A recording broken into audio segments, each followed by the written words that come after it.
It's half a century since Nobel Prize-winning economist Milton Friedman wrote an opinion article entitled "The Social Responsibility of Business is to Increase Profits." With me to discuss this are four of the world's foremost thinkers on the subject. Professor John Kay is one of Britain's leading economists. His work centres around the interplay between economics, finance, business and society. His most recent books are Radical Uncertainty, written with Mervyn King, and Greed is Dead, with Paul Collier. Joanne Ciulla is a professor at Rutgers Business School, of which I think Milton Friedman was an alumni. Correct me if I'm mistaken. She is the director for the Institute of Ethical Leadership, and she's founding faculty member at the Jepson School of Leadership Studies at the University of Richmond, where she teaches courses on ethics, critical thinking, and leadership. Brad Cornell is Emeritus Professor of Finance at UCLA. He has been involved in a number of challenging assignments involving the application of finance theory, and his research applies financial economic models of incomplete information to the problem of ethnic discrimination, among other things. Guido Palazzo is a professor of business ethics at the University of Lausanne. In his research, he is passionate about the dark side of the force, which I like, and examines an unethical decision-making from various angles. His studies include those on human rights violations in global supply chains. The article represents, in my mind, an argument against corporate social responsibility, perhaps not in its entirety, but certainly broadly. In the last 50 years, of course, terminologies have changed somewhat.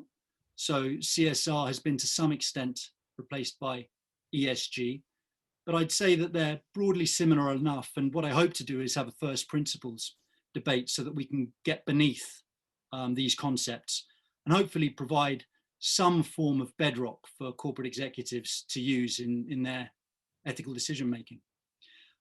Before I turn to the panel, I'd like to do a quick poll. Do you broadly agree with Milton Friedman's article entitled "The Social Responsibility of Business is to Increase Profits"? Yes, I broadly agree. No, overall, I'm opposed. Well, that's what I'm here to decide. And everyone's voting. Interesting. So 17% broadly agree, 69% are overall opposed, and 14% are here to decide. Great. So I'm going to start by asking each of the panelists in turn to provide some uninterrupted opening remarks on the Friedman doctrine. So if I could ask Brad for you to kick us off, please. We're good to go. Okay. Well, I think I'm probably in that 17%, but let me start with something where I do slightly disagree with Professor Friedman, and that is his characterization of maximizing profit. That's not the way we in financial economics think of it anymore, because profit is too ill-defined. Profit when? Profit next year, profit 5 years from now, profit 10 years from now, and so forth. The way we approach this problem is to say that in a free enterprise economy, what companies are trying to do is maximize shareholder value. And shareholder value is really the present value of the stream of all future profits. And when you think of it that way, value is by definition a long-term concept. There can't be any short-term value because all future profits enter. And to maximize the value of a company, executives must take account of the long-run impacts of their decisions. And that means that if, for example, if they treat their employees poorly this year, they're going to lose employees, and that's going to, in the long run, destroy value. If they don't respect their customers' privacy, they'll lose customers, and that will reduce their long-run value. And if they fail to take account, let's say, of environmental impacts of their decisions, that may bring down regulatory limitations, and that will reduce the long-run value. So when we think of the right criterion, which is maximize shareholder value, some of this distinction between pursuing ESG type goals and pursuing value maximization disappears, but it doesn't disappear entirely. So let me take us to a short thought experiment, which hopefully will be interesting to the attendees, and my colleagues can comment on it. Here's the way this thought experiment works. It's a very simple company. It's a delivery company. And the only decision it has to make, and I'm focusing on the E part of ESG, the only decision it has to make is whether to use gas or electric delivery vehicles. The company can compute the total cost of either one. And the question is, does the company follow the Friedman doctrine of maximizing shareholder value, or does it diverge from that in order to take account of environmental issues? And I've got three scenarios to run through here. In the first scenario, they do their valuation analysis and the electric vehicles are cheaper. Well, if the electric vehicles are cheaper, value maximization says use the electric vehicles. And in that case, there's no conflict with broader corporate executives that take account of, let's say, CO2 emissions, because they both lead to the same conclusion: use the electric vehicles. That's scenario one. Scenario two, there is a carbon tax that reflects the external cost of burning fossil fuels. Let's say that William Nordhaus is the prime minister of this country. He's figured out what the social cost of burning fossil fuels is, and it's reflected in a tax. But even after the tax, the gas vehicles are still cheaper. So value maximization says use the gas vehicles. Some of my students say, but ESG says use the electric vehicles. That is not correct from a purely economic point of view. From a purely economic point of view, even taking account of the social effects, it's better to use the gas vehicles. That's because the government will collect the revenues from the carbon tax, and that can go to other social benefits. And even after reflecting these external costs, it's still better to use the gas vehicles. So once again, from an economic standpoint, there's no dispute here. If the external cost of the fossil fuels is reflected in prices, then value maximization works, and it's what people should follow. Now, where it gets confusing, and I'm sure my colleagues will want to weigh in on this, is scenario three. In scenario three, the gas vehicles are cheaper, but there is no tax that reflects the cost of using them. There are social externalities which are not priced. And in fact, in some countries, there may even be subsidies to using fossil fuels. So value maximization, of course, says use the cheaper one, use the gas vehicles. But a broader ESG objective may say use the more expensive vehicles, even though you're going to damage shareholders because of the social benefits of it. And this is where I think the rubber meets the road, where value maximization and a broader social criterion diverge. But here are the problems that arise. If you're going to tax shareholders, and if you actually tax employees and customers as well, if you use the more expensive electric vehicles, because they'll bear part of the cost, how much customer money should be used to subsidize these electric vehicles? Second, what training do senior managers have to make decisions regarding the costs and benefits of climate change and other externalities associated with fossil fuels? If I'm running a social media company, my godson runs the social media company Snap. He's incredibly busy with his job. How's he going to know how to take account of climate change? Three, what if different managers reach different conclusions? Some may be socialists and think the environmental impact is very important. Others may be right-wing free market people who think it shouldn't be paid any attention at all. How do you reach a consensus? Four, what right do corporate managers have to make social policy? That's in effect what they're doing when they're taxing their shareholders to promote the electric vehicles. They've not been elected or appointed. So my conclusion, and this is why I'm part of the 17%, I suppose, that managers who believe that we do not have appropriate rules of the game, that we do not properly price externalities, should definitely take that view and attempt to make it part of social policy. They should vote for candidates they think will promote the right policies. They should attempt to get taxes levied if that's the appropriate policy. But somehow making corporations the philosopher kings that are going to decide public policy on their own, in my view, is a mistake. So ultimately, I would agree with Professor Friedman. The rules of the game have to be set through a fair democratic process. And then once the rules have been properly set, private corporations should go back to attempting to maximize shareholder value. And that does it for me, Ross, at least my opening comments. Thank you. Great, thanks, Brad. That's a very clear take from an economist and segues quite nicely to Joanne, more on the philosophical side of things. Joanne, can I pass to you? Yes, thank you. And Brad, thank you. That was a really nice defense of some of the points in Friedman.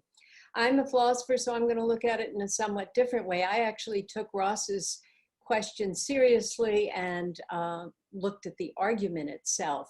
I've been teaching this argument for many, many years, and it's a fascinating one. And there are some really strong things in it that are important to the field of business ethics. When I started working in this area over 35 years ago, Friedman raises some of the most fundamental questions in business ethics.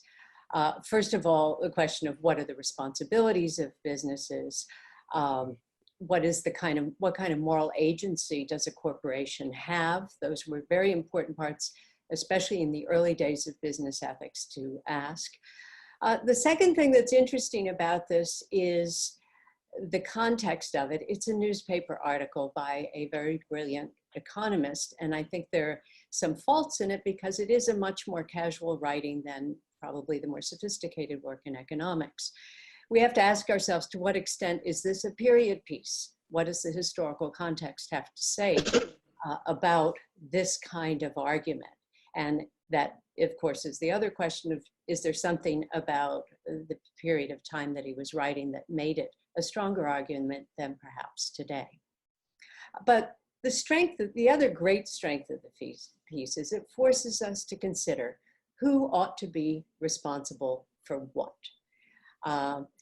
As was pointed out by Brad, there's a lot of dangers in business making social policy, not only their own knowledge, but the political questions in a democracy of whether they ought to be doing it.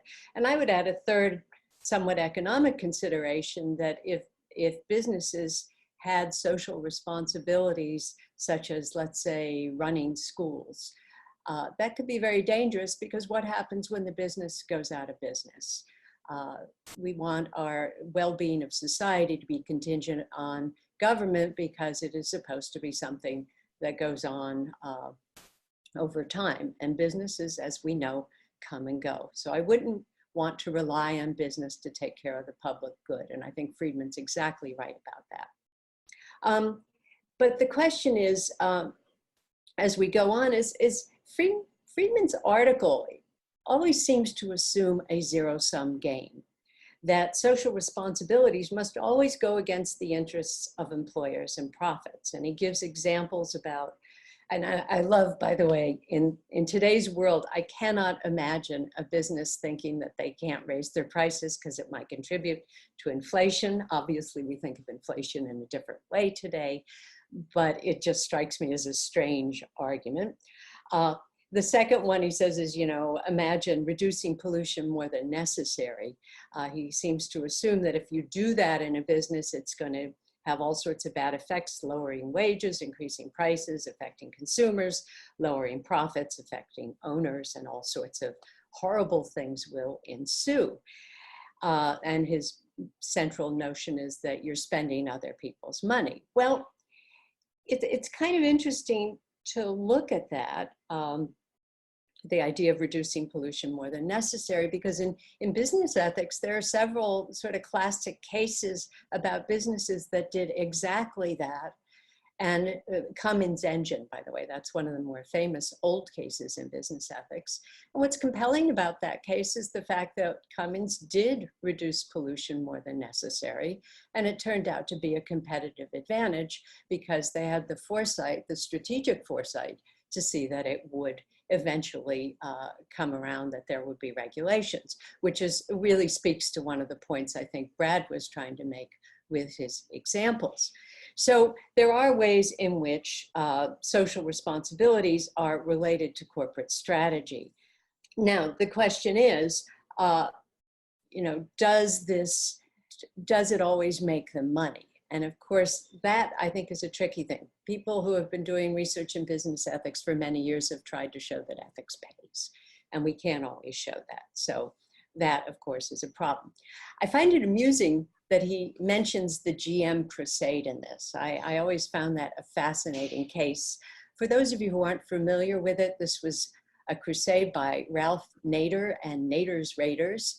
And it was about a car that they produced called the Corvair that was very unsafe on the road. And Nader went in to GM stockholders meetings and tried to make the company, tried to have proxy votes, tried to get stockholders to make the company decide to focus on safer and cleaner cars. GM didn't go for this, and neither did the stockholders, and they spent their money on having Nader followed around by a private detective. They got sued by Nader, they lost money, and of course Nader prevailed, and all sorts of legislation came into play about auto safety. So there's a lot of ways in which Friedman argues that social responsibility is short-sighted, but when we look at actual cases, we see that strategic social responsibility is far-sighted. So what Friedman wants us to do is stay at the moral minimum, and that moral minimum is, as I said, strategically unwise in many cases. Now, here's where I get to the part of the argument that I find the most fun as a philosopher and someone who does ethics. And that's when we get near the end, there is this very odd notion that Friedman has. It's a kind of moral purity, where he seems to almost get himself in a tizzy over the fact that companies could have corporate social responsibility that's actually initiatives that are good for them. The hypocrisy of it, he tells us, is horrendous. And for some reason, if you're going to be socially responsible, it shouldn't be good for you. Well, that assumption really doesn't make sense. Sometimes he seems to have missed in Adam Smith that there is enlightened self-interest. And I think most companies that engage in corporate social responsibility are not moral martyrs who've decided to lose profits to do something good, but rather they're people who want to do things that are good for them, good for all of their stakeholders, etc. That's why the theory that emerges in business ethics that responds to this is stakeholder theory, which is also always looked at as a theory that's also related to strategy. So ultimately, when we get to the end of this argument, we see that there's this assumption that is very much an individualist argument as well as a kind of libertarian argument that if everybody took care of themselves, if all the businesses just took care of themselves and followed the law and did what businesses were supposed to be, everything would be fine. The problem with this is it's a kind of Robinson Crusoe argument. It's as if we all lived on desert islands where nothing else touched us. There was a lot of water around us. But we don't live on desert islands. We can't take care of ourselves without the interactions with others. And that goes for individuals as well as companies. Last year, Tim Cook from Apple gave a speech where he said, sometimes when governments seem to be failing at things, businesses have to step up, he said. Now, that's a very controversial notion going back to Friedman, one we have to examine carefully. But the real issue, I think, is not really whether businesses ought to be socially responsible or not. The real question is whether, is when they should be and how they should be socially responsible. As we look at this time of COVID-19, we see that if businesses behave the way Friedman wanted them to behave, they would find themselves in quite a bit of trouble. They've got sick employees, they have people working at home. There are all sorts of things that are affecting the way their businesses run. And if they were only concerned about their stockholders and they were only concerned about the profitability of their business, not in the way that Brad described value, but in the way that Friedman does, I think they'd find themselves in quite a bit of trouble. And just as the human beings who work in the business would also probably not feel very good about sticking to the Friedman line. So in closing, I'd say there's a lot of things people love about this argument. They love the fact that it's simple. My students, a lot of my MBA students adore this article. They say that's exactly what should go on in business. The rest is just messy. But so much of this is really wishful thinking about business and non-systemic thinking. Businesses exist in a system. So while I look at this not as, I'm not in either percentage group. I am grateful to this article for the many things that it highlights that are important about corporate social responsibility. But I also think that in terms of the realities of business, it's a little naive, and no business can really go it alone without engaging in many of the elements of corporate social responsibility. So with that, I'm pleased to turn it over to an economist. Thank you. Very thought-provoking. Thank you very much, Joanne. If we move further west, John, can I, move on to you? You can indeed. Joanne has talked about, as it were, the moral critique of this kind of argument. But there are elements in that of an operational critique, and it's the operational critique which I actually want to focus on. Brad set out right at the beginning, I think correctly, that if you make sense of Friedman, it has to be about maximizing shareholder value rather than profit in any particular time period. So how do you go about maximizing shareholder value? Well, he gives us a very simple illustration of how you might do that with a choice between an electric and a gas vehicle. And to make that decision, all you have to do is forecast gas prices for the next, however long the length of life of the vehicle is, 20 years, and electricity prices for the same 20-year period. Well, good luck with that. And then there's the carbon tax introduced as well. And in order to impose a carbon tax, the government, or we'll come to the qualifications of that in a moment, someone has to estimate the actual cost of putting a ton of carbon in the atmosphere. And good luck with that. And then you have to iron out some wrinkles in relation to the tax, like is it levied on carbon production, carbon consumption, and who is it levied by and where? And then you have to persuade most of the governments of the world to agree to that. Well, good luck with that as well. The truth is that we can't do this because the sums simply cannot be done. And if we move into the real world and take that 20-year horizon a moment, if we go back 20 years and ask who has created the most shareholder value in the last 20 years, we come up with Apple, Amazon, Google, three companies that have not only created much of the shareholder value in the last 20 years, but much of the shareholder value that has ever been created in the history of the world. So where were they 20 years ago? Well, Apple was pretty much on its knees. Amazon was 5 years old. Google was 2 years old. Were Steve Jobs, Jeff Bezos, Sergey Brin, and Larry Page sitting down with these kind of spreadsheets, computing the net present value of free cash flows for the next 20 years? I don't think so. I think what they were doing was Steve Jobs was trying to create the coolest product he could imagine, which in that 20 years ago was actually, he was working on creating the iPod. Jeff Bezos was trying to build the everything store and trying to shove books out the door. And Sergey Brin and Larry Page, I think, were trying to create some pretty smart algorithms. What all of them were trying to do was to build fantastic businesses. And of course, all three of them succeeded. Let's contrast that with people who actually tried to take the Friedman doctrine seriously. The example which I most often use is ICI, Imperial Chemical Industries, which was actually Britain's leading industrial company for most of the 20th century. And for most of that period, they had a clear statement of what their mission and objective was.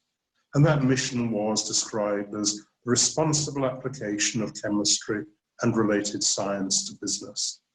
But in the early 90s, that company caught the shareholder value bug. They changed their mission statement to our job is to create shareholder value by focusing on businesses in which we have a competitive advantage. What they did was they hived off the pharmaceutical business, which had actually become the most interesting part of the company. And the rump of the company was left in more traditional chemicals. It was very successful for a period. ICI's share price peaked in 1997, declined steadily thereafter until in 2007, the rather pathetic rump of the company was taken over by a Dutch company, AkzoNobel. That was ICI's story.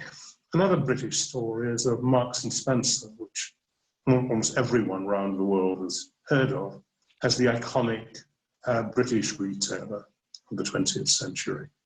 Unfortunately, they caught the shareholder value bug too in the early 1990s. And under a new chief executive called Rick Greenbury, they decided they had a target of making £1 billion of profits. So they edged up prices, they squeezed their suppliers, they started moving some of their offshore production offshore. And once again, it worked for a bit. In 1998, they actually achieved their £1 billion profit target. And the price of the shares hit £6 a share. Then, unfortunately, sales fell off a cliff. Only in 1 year since then has the company made £1 billion of profits, and the shares, which peaked at £6 in 1998, are now at £1.25. I can tell this story over and over again. I can tell it of the company that was regarded as the paradigm of shareholder value creation for a time, which was, of course, General Electric. And we now understand that the extraordinary performance of General Electric was in fact largely based on a financial services business, which after 2008 was shown to be essentially a chimera, and that had served to disguise the weaknesses in turn created by the cost reduction and lack of forward planning and investment in GE's more traditional business. So the share price, which had zoomed from $2 to $50, well, I've now looked, it's been having a rather bad week this week, and it's now just struggling to stay above $5 a share. All these people, in their attempt to purportedly create shareholder value, actually destroyed masses of shareholder value. And actually, these are not atypical cases. I can tell this story, as I said, over and over again. I could tell it of Britain's GEC, distinguished from the American General Electric, British General Electric Company, which was Britain's second largest industrial company in 1990, and which went essentially the same way as ICI. I could tell a story like this about Boeing. I could tell a story about this about Sears. I can tell it over and over again. What business is about is actually about creating great businesses. And that's what Steve Jobs and Jeff Bezos and Sergey Brin and Larry Page actually did. They weren't about creating shareholder value. They were about building great businesses, and they did, and they created masses and masses of shareholder value along the way. And that's what the earlier generation of business leaders that had created these businesses actually did. It's what Harry McGowan had done at ICI. It's what Simon Marks had done at Marks and Spencer. It's what Red Jones and Ralph Cordiner, before Jack Welch, had done at General Electric. These are people who are dedicated to building successful businesses. British law actually says that the duty of directors is to promote the success of the company for the benefit of the members. And that's the way around it is. If you create a successful company, shareholders and everyone else will benefit from that. I should probably end with a quote from Jack Welch, who famously said, 8 years after he'd retired from GE in 2009, and some of the chickens were coming home to roost. Shareholder value, he said, is the dumbest idea in the world. Shareholder value is a result, not a strategy. And he's exactly right on that. And that echoes the words of other people as well. People like Sam Walton, who said, I've concentrated all along on building the finest retailing company that we possibly could, period.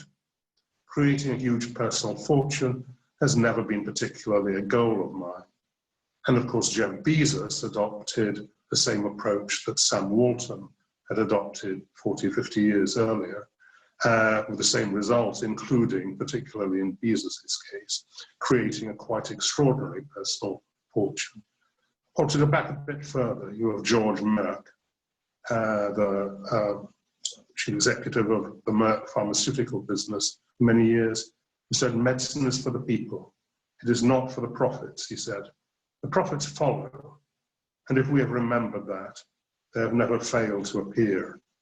The better we have remembered it, the larger they have been. That is what, in my view, is the social responsibility of business, to create great businesses which create returns for investors, serve customers well, are convincing for employees, and the calculations of shareholder value. It's not within the bounds of possibility that we could imagine actually undertaking them. Thank you. Thank you, John. And finally, let's move to Guido. Yes, thanks, Ross. I couldn't agree more with you, John. We could add a few more companies maximizing shareholder value that would even go one step further in your list, like companies like Enron, Deutsche Bank, or Wells Fargo. So companies who maximize profits so much that at the end they misunderstood the limits of what is right and what is wrong. And that's very often a consequence of maximizing profit. I would like to make another point, one that we haven't heard before, and one that refers to or builds on what Joanne said about seeing Friedman in a historic context. When I was writing my PhD thesis in the middle of the 1990s, I wanted to work on corporate social responsibility, and I wrote this thesis with a philosopher in the philosophy department, and I started to read all around what I could find in political science, sociology, philosophy, and I was stumbling over a lot of analysis that had been written by political scientists like David Held, by philosophers like Jürgen Habermas, by sociologists like Manuel Castells or Ulrich Beck, who were reflecting upon the profound consequences of globalization for our society. And then I went into the CSR, the corporate social responsibility literature, and I was surprised that even if they went a bit further than Milton Friedman, they somehow reflected one thing he had written in this article, and they took it for granted as well, that companies should follow the rules of the game in their respective contexts, which is the laws and some moral rules that are necessary for economic transactions. So they should follow the law. What the other guys in these other sciences were telling us is, well, the nation state is disappearing. It is weakening, it's eroding. We have multinational corporations suddenly, and they are escaping this container of the nation state regulatory system. And nobody in the discussion on CSR had taken that into consideration. So what we now had was a situation that companies could pretty much escape from regulation because they could bargain with governments, as they do until today. They could say, if you ask me too high taxes, I go somewhere else. If you have too strict laws on pollution, I can go somewhere else. So they became stronger than governments. They could run away from regulation to the lowest regulator. That was one thing. The other element that was striking me was that Milton Friedman had written this theory in the 70s, part of it in the 60s already, at the climax of the fight between communism and capitalism. And of course, he was super extreme because any step in the other direction would have been unacceptable from that kind of position. But what he had in mind was a theory of economic transactions within a well-regulated context, because at his time, capitalism existed in Japan, in the USA, and in parts of Europe. So it was always embedded in more or less well-functioning democracies. Now, with the fall of the Berlin Wall in 1989, what happened was that corporations invented global supply chain management. And they're stretched out into regions like the Congo, which is a civil war region with no government in the parts where they dig the coltan, into Bangladesh, which is a highly corrupt and weak government, or into China and other Iran that are repressive regimes, at least partly. So suddenly we had capitalism in context that had nothing to do with how Milton Friedman saw the world in the 1970s. And the consequence was that companies suddenly were connected, if not directly involved, in all kinds of human rights violations and atrocities for which they would go to prison in their own countries.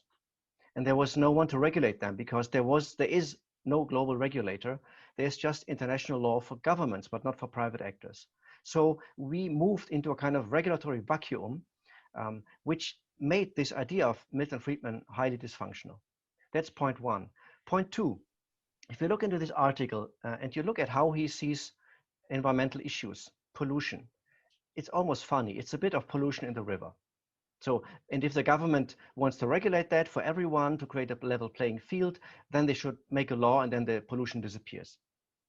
Now, the world in which we are moving now is a world in which the pollution that for him was local and small and controllable is a threat to our very existence as a human species. Just to go through a few bits of information from recent months and weeks. Today, the WWF published a study in which they showed that 20,000 species of mammals, fish, and bird have lost up to 70% of their animals over the last 20 years. A study in Germany that was published in Nature says that we have lost 80% of the insects in Germany. The US Army published a study last October saying we are running into a collapse of the US Army and the US infrastructure because of global warming within the next 20 years. Another study in Science published in May this year says that most trees that are currently existing on this planet will not survive the next 40 years. So this is not the world in which you pollute the river a bit and then there is a democratic government that will step in and keep you from polluting it if necessary. This is a world in which we are collapsing because we have globalized the narrative of neoliberalism. So these are two elements that connect to globalization that, in my view, of course, were not visible to him, but that make his theory today totally inappropriate. That's it. Great, thank you very much, Guido. I've got lots to come back to you all on. But I wonder if I can just put one question to you all, which is, we all agree that responsibility has to be taken, but where does that responsibility reside? My reading of the article is not that no responsibility needs to be taken, but that it doesn't reside at the corporate level. Brad, please. And that's my reading too, Ross. I mean, I agree with Guido that climate change is an absolutely preeminent issue of extreme importance. But I don't want to turn it over to managers of thousands of corporations. This is something that has to be done at the governmental level and probably at the international level. And trying to have businesses weigh in on it when they're not prepared and don't have legal standing is just not the way to go. Guido. Look at some of these globalized supply chains. Imagine you are Apple and one of your suppliers is a mining company in the Congo. And there is slavery and child labor and civil war around the mines. Now, who is the government who interferes and who should solve these problems? There is no government. So it has to be done by other actors. And who are these other actors? Well, the most powerful actor is in that context, the Western mining company. Can the Western mining company say, we just follow the rules of the game? Well, they could, but is that an acceptable argument today? I don't think so. Or if you are a company that produces chocolate and you have your plantation or your farmers somewhere at Ivory Coast and there is child labor all over the place, can you say, let the government solve that problem? Well, you know exactly what will happen. They will do nothing. They don't have the power. They don't have the will to regulate you further because you are more powerful as a corporation in that kind of context. But so isn't there a third way? So we're not saying that governments need to do it. We're not saying that corporations need to do it, but corporations are made up of people, and people can still take ethical decisions. But who are the people? If you are Glencore, the mining company in the Congo, who are the people? Who should be that person who is responsible in that case? It has to be the company. I see It's no other interesting. actor. I suppose, you know, that you have a CEO, and the CEO is, in one sense, it's a role, but in another sense, it's a human being. And the CEO as a role perhaps just has to follow corporate policy, but the CEO as a human being can take ethical decisions and take a moral stand. And so I wonder if there is that third way, and I wonder if that's what Milton Friedman's arguing. John, it looks like you want to comment, and Joanne, go. John first, then Joanne. Yeah. I'm not sure there is, in that sense, a third way. We're confronted with two kinds of situations. One is the situation we have in Western democracies, where I don't agree with the proposition that where governments are failing to act appropriately, it's up to corporations to step up to the plate. I think, particularly in the United States, but also in much of Europe, the corporate influence on politics is not too small, but too large. I would like to get business out of the business of lobbying in Washington and Brussels the way it does at the moment. On the other hand, Guido is talking about the situations we face in countries where there is no government in the sense in which we mean government in Britain or the United States or Germany. In that case, I think there is no alternative for countries which want to operate in the Congo, to take his example, of saying either we just accept we can't operate at all in these jurisdictions, or we have to take in these jurisdictions some of the responsibilities which would be taken on by a government if there were a government in a meaningful sense in these countries. So we have to be somewhere in between. And I think what companies have to do when they operate internationally is see if they can operate in a way which is good by local standards, but consistent with the ethical standards which their executives, their shareholders, their customers would almost all subscribe to. And in a way, may well be in some cases, and the Congo isn't again an example of this, but it is simply too difficult to reconcile these, and you can't operate there. But that's a real dilemma which corporate executives have to face. And I don't think, Ross, there is another group of people who are in a position to make these kind of decisions. It's the executives of the corporation which wishes to operate in these jurisdictions to decide whether they can do it consistently with ethical behavior or not. Perhaps I didn't make myself clear. I meant the same thing, not a third group of people, the same group of people taking individual responsibility, not sheltering under a kind of an artificial non-human construct, which is the corporation. And you can see there, if they're acting as individuals rather than in the role of a CEO, suddenly they're taking personal risk, because it could be that they're going against what compliance is telling them, for example. And Joanne, anyway, let me move on to you, sorry. Okay, just a couple of short points. First of all, in large corporations, there are whole separate units that are engaged in CSR of specialists and people who actually know the field. So it's not like Friedman's day where somebody decides to do something good. Secondly, we are living in a fascinating period in America right now because the current administration has dismantled a number of environmental laws. And what I think is going to be interesting is you can burn dirty coal now. You can put more pollution into the air now. You can put coal dust into water and streams. This is all allowed now, so it's all permitted. And the question is, are companies going to say, oh boy, now we'll, the energy companies will say, let's fire up those old coal plants because we can use them now. Well, of course they're not going to do it. So it's kind of interesting. And then my last point, when you look at the financial services industry, it's fascinating to hear them talk, because the thing they really hate is getting regulated.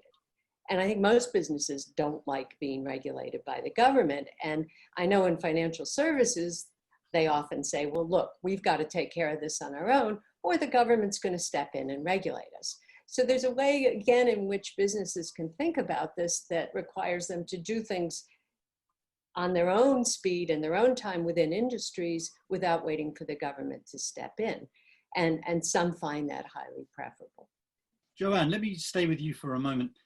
You mentioned that Milton Friedman takes a bit of a zero-sum approach, and that sometimes social responsibility can align with corporate responsibility. But in such an instance, there's no conflict. In a sense, there's no moral dilemma. And so as it plays out, there's, you know, you're not necessarily opposed with the Friedman worldview. And let me add something to that as well, which is that the vaguely, I agree, humorous conclusion to the article, where he takes umbrage with people kind of getting kudos from doing good things. But isn't there a moral problem with that, insofar as if you're doing something because you want to look good, i.e., and therefore get a good reputation and therefore sell more stuff, isn't that somewhat immoral, because you're presenting yourself as someone that's, as an entity that's doing good because you're good, whereas you're doing good in order to sell stuff? Well, Ross, that's a very sophisticated philosophical question you've asked me, and you sound like a good Kantian, because in one theory of ethics, you know, the only good is when you do something, you know, entirely from good intentions. But there's a whole lot of other ways to think about ethics. And if you take that view, then companies, you know, McDonald's has a promotion and they say, we're going to give $1 to every sale of a hamburger to this charity.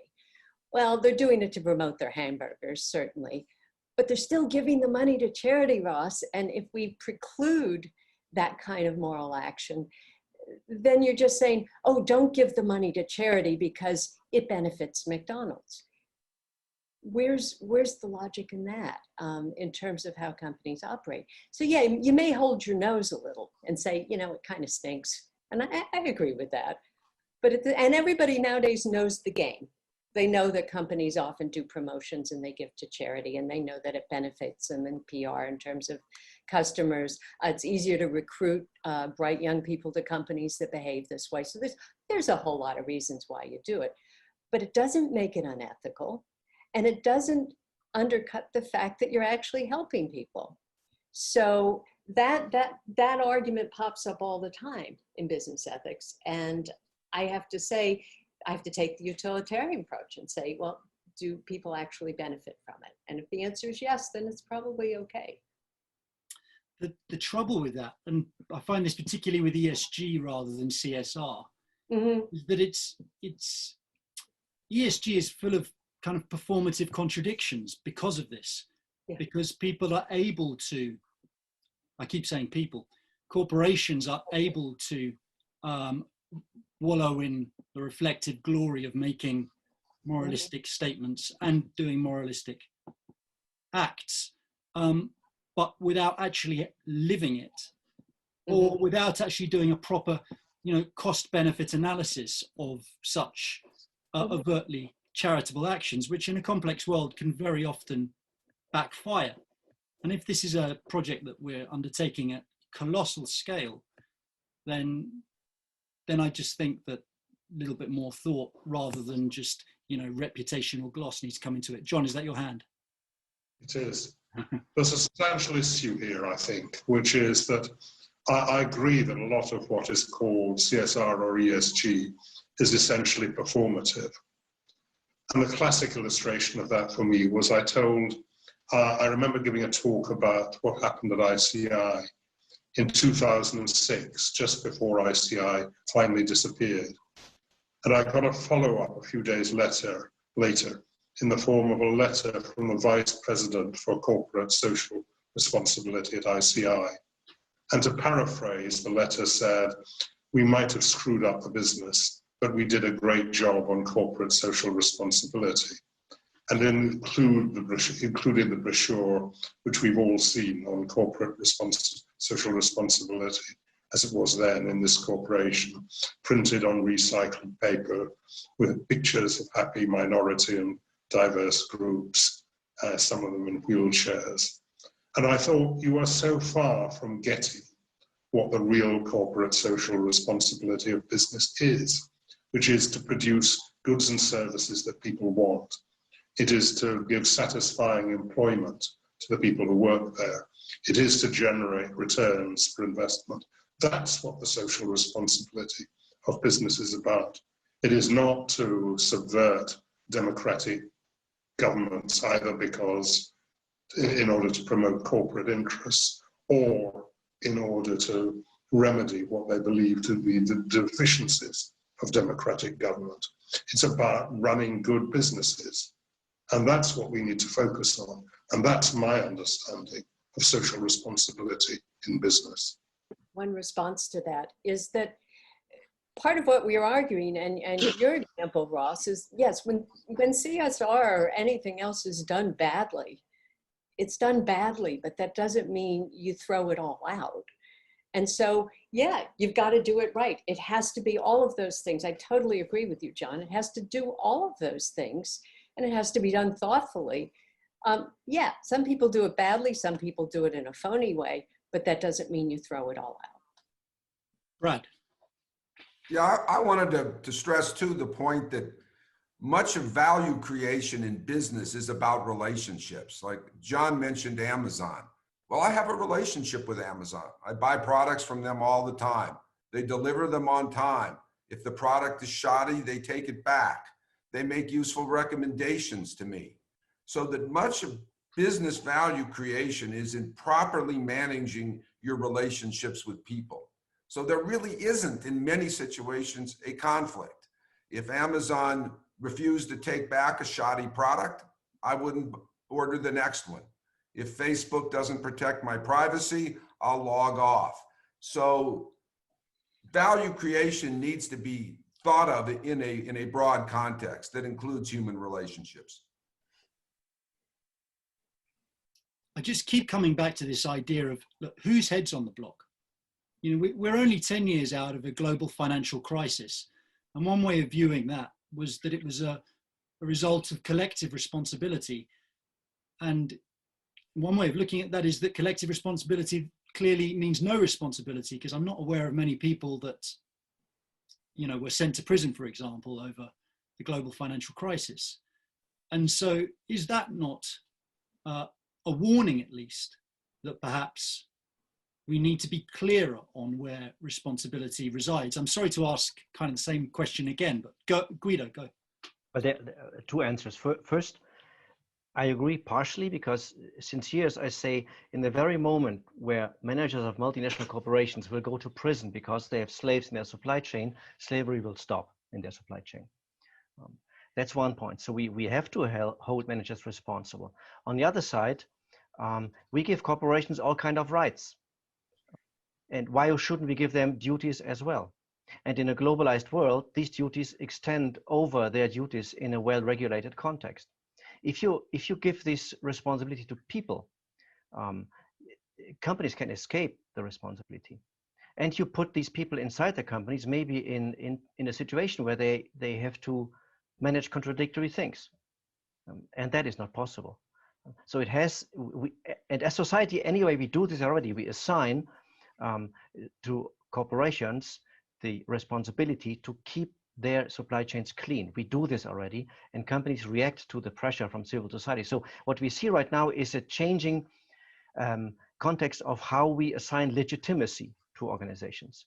And that is something that also is not considered into the calculation of Milton Friedman. If you don't have legitimacy, that can be very expensive. Yeah. John. I think it's perfectly clear where responsibility for the financial crisis lay, and that was with the senior executives of very large financial companies. And the fact that they didn't go to jail is a demonstration of the inadequacy of corporate law for dealing with these kind of situations, not an acquittal of them. I'll give two illustrations. I remember going to one event at which the chief executive of a major bank actually said, you know, we were just the waiters at the party. And the remark, which I thought it would be inappropriate to make, was you got tips that were quite a lot larger than the waiters at the party typically get. Or another event,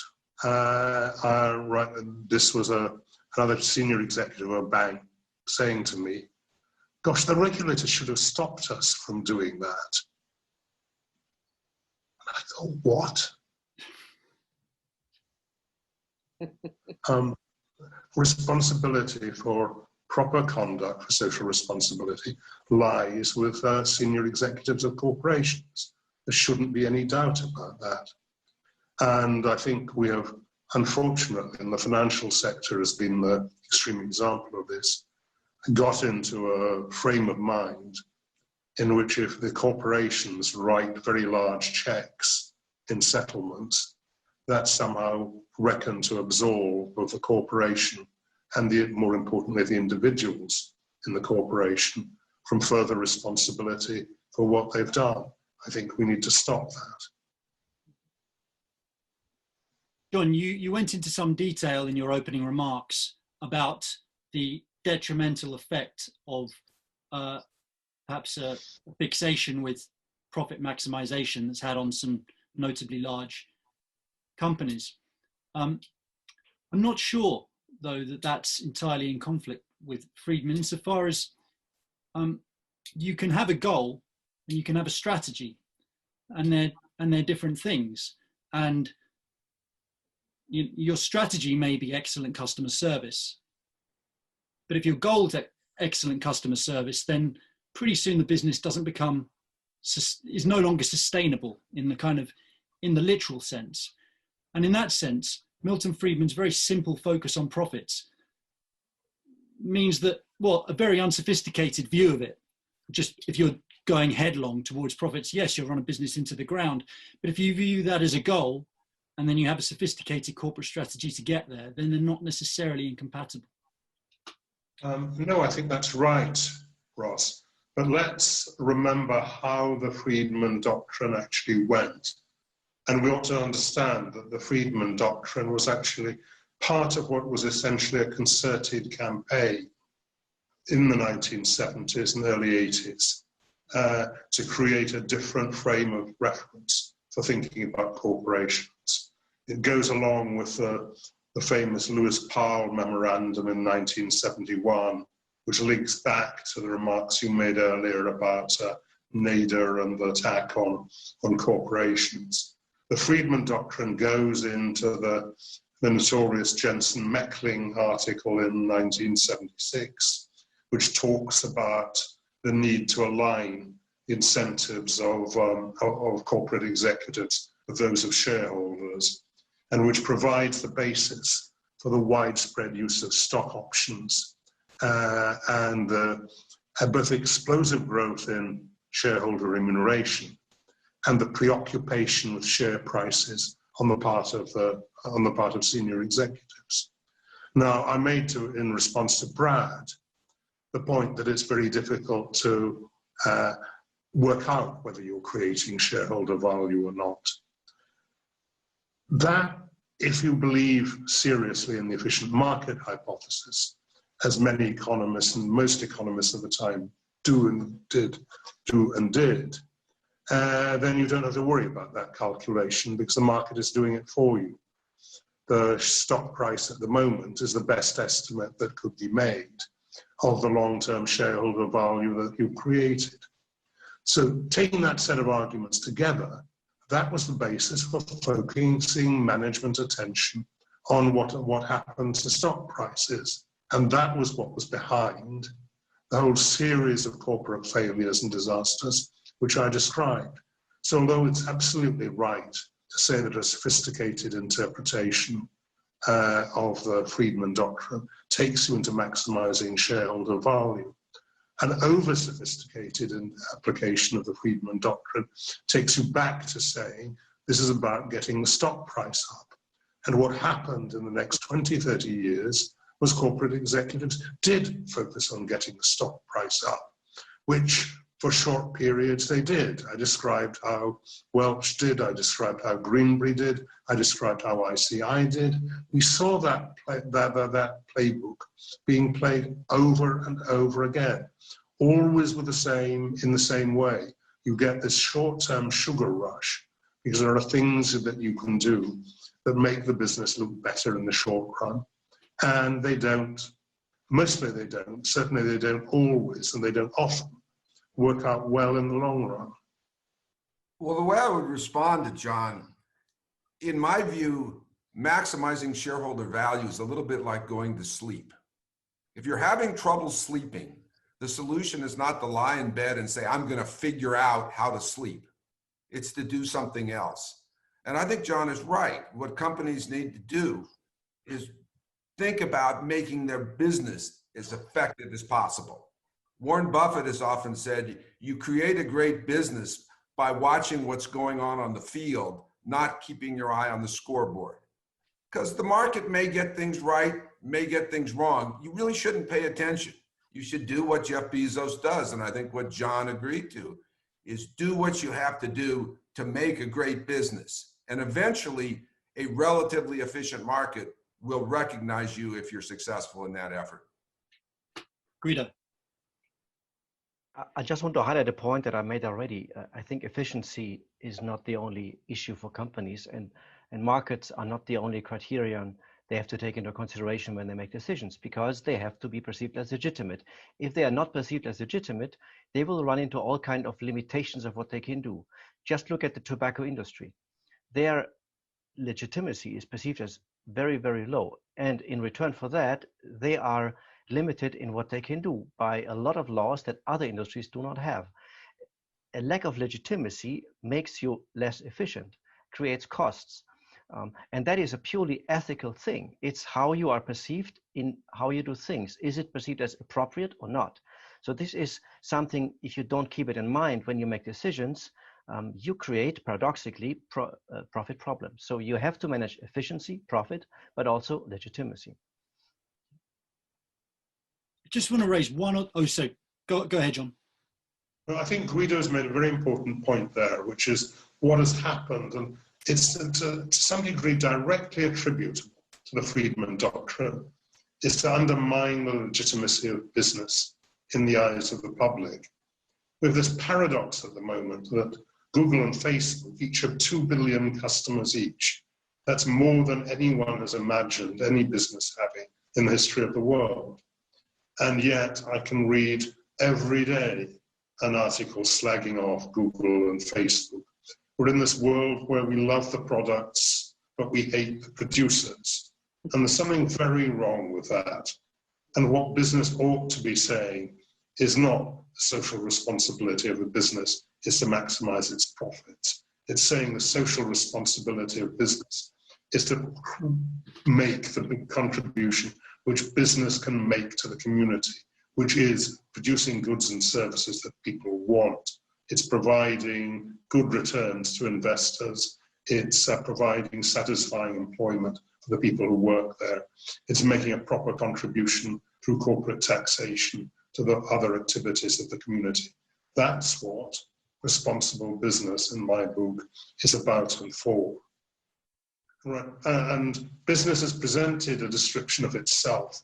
And Friedman takes a lot of responsibility for this, a description of itself, which is both repellent and false as a description of how good business actually operates.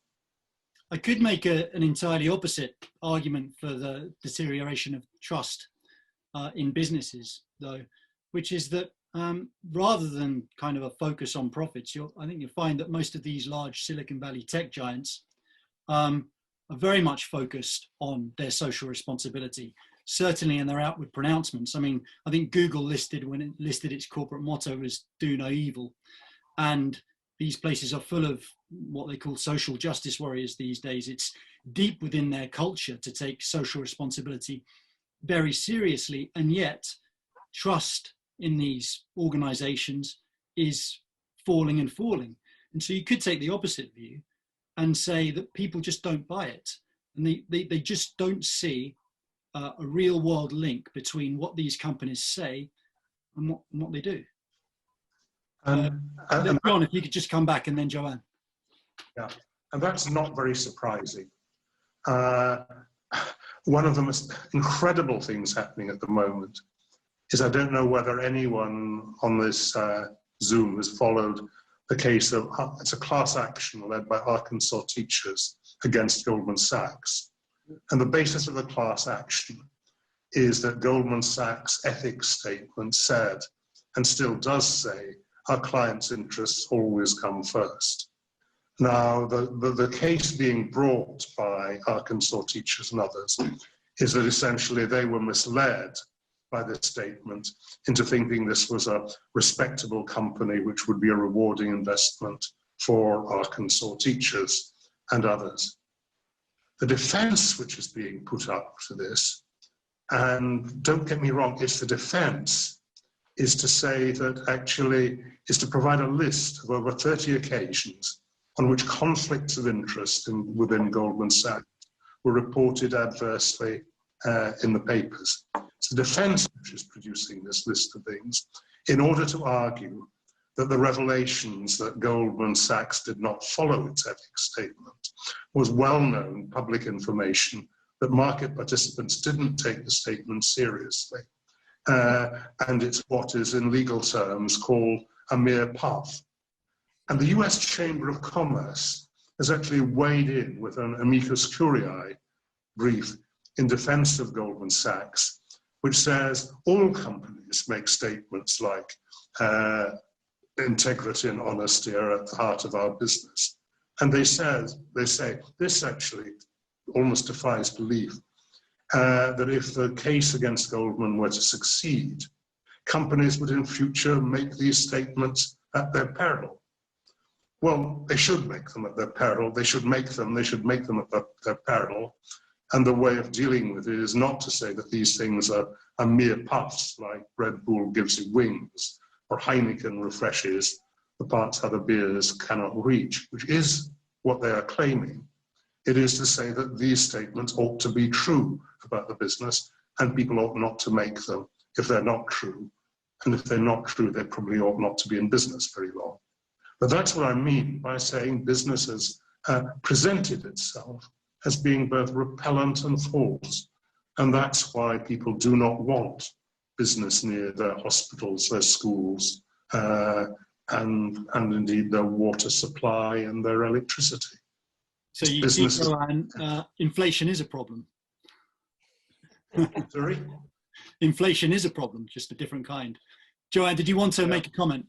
Yeah, just to comment on that, there's another way to look at your question. And one of the reasons why people don't like these companies is not only the size, it's not their social responsibility statements alone, but it's also the mere size and wealth of these companies in a time of growing inequality. So I think there are social reasons why everybody's getting very nervous about these large companies, as well as, of course, some of the political reasons, certainly in the US, that these companies are impinging on things like our privacy and other things. But I'm glad that John brought up the Goldman case, because that is amusing. And I think every company on Wall Street is probably looking at their ethics statement to see if they can live up to it. And, you know, it is a lesson to learn. I did a case study, a Harvard case study many years ago of a company that had their ethics codes on these beautiful big wall posters all over. It was a manufacturing concern. And it started with our employees come first. And as soon as I finished writing the case study, they shipped 500 jobs overseas. So, you know, the question is what is our understanding of what companies say to people? Great. I want to address some of the audience questions now. I'm going to completely mangle this name, Romulo Alves. Apologies. Some people have suggested empowering stakeholders such as employees on the boards of trustees, etc., representing broader society. Do you see this as part of the solution, or as potentially problematic due to conflicts of interest among stakeholders themselves? Does anyone want to tackle that? I'll just say one thing about it and turn it over to my colleagues, but it certainly causes a big agency problem. When you say employees, what employees? How are they elected? Why is it employees rather than customers or suppliers or distributors? In a John Kay type of outlook, how do you actually make this work and work effectively? It seems like it would be very difficult. John? I basically agree with that. I don't think the way you make business take proper account of its stakeholders is to have representatives of all the stakeholder groups on the board to say, we in the shop floor at X think the following. Indeed, most people outside the management of the company don't have the expertise to make the kind of decisions about the corporate strategy of the company that are needed. What we need is professional managers with a proper sense of the responsibilities of the job. And that's what I think, certainly what I would be arguing for. Guido? If you look at some economies who are working very well, like the German economy, what you have there is a power balance between governments, worker representatives, and corporations. So I think the idea of giving power to workers to have a say in how companies make decisions isn't that bad. It works. It works under certain conditions. And in Germany, you have a good example for that. But we probably have to go much further. Bruno Latour, the sociologist, has recently written a book on the climate crisis where he says, well, we have to give stakeholder rights to nature. Otherwise, they will never have a say on board. So it can be the river next to my factory. It can be a mountain. It can be a species that disappears. We have to give a voice to these actors as well in our decision making. We don't currently. Great. Okay, we are actually, I'm afraid, running out of time. So does anyone want to go first in perhaps summing up their thoughts on this topic or from this conversation? Well, I'll start because I started the first time, but given what I've heard, it's my view we have some major problems related to business and society. And I think climate change is probably at the top of the list, but there's many others. But I just don't see, particularly in light of John's comment about Goldman Sachs and the Arkansas teachers, how turning more power over to corporations and asking them to make these decisions is the right way to go. I think we need fundamentally rethinking certain government policies, including those dealing with climate, and we should start there. Great, thank you. Who wants to go next? Well, since I was second, I might as well go next. I'll follow in Brad's thinking here. Well, first of all, I learned a lot from this conversation, so I want to thank my co-panelists here. And I guess, you know, there's a couple things that gel together that really have to do with how we construct certain ideas. John, you talked about great companies and what great means. And Brad, you mentioned something similar. What great means is really what's on the table. Does great mean taking into account the obligations that businesses have to their stakeholders? And Guido, you mentioned stakeholder rights. I actually prefer to think of it in terms of duties because rights are a political kind of construction. And so while I know that it has to be a kind of two-way notion, part of what Friedman's talking about is what is the business's responsibility. And with stakeholders, they do have responsibilities to different stakeholders, and the stakeholders have that standing. Whether they're on committees or not, like they are in Germany, I leave that question aside. But so I think what there is a consensus on is that a great company has to be one that functions well and serves the purposes of giving goods and services to society, but it's a loaded term. And I think it's a socially constructed term in terms of what society expects from business and what their obligations are. We haven't talked about social media, but the awareness that people have of what businesses do nowadays is unprecedented for good or for evil.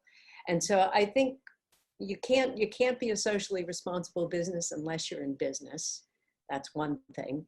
And you certainly can't ignore social responsibilities in business today because it will eventually be a detriment.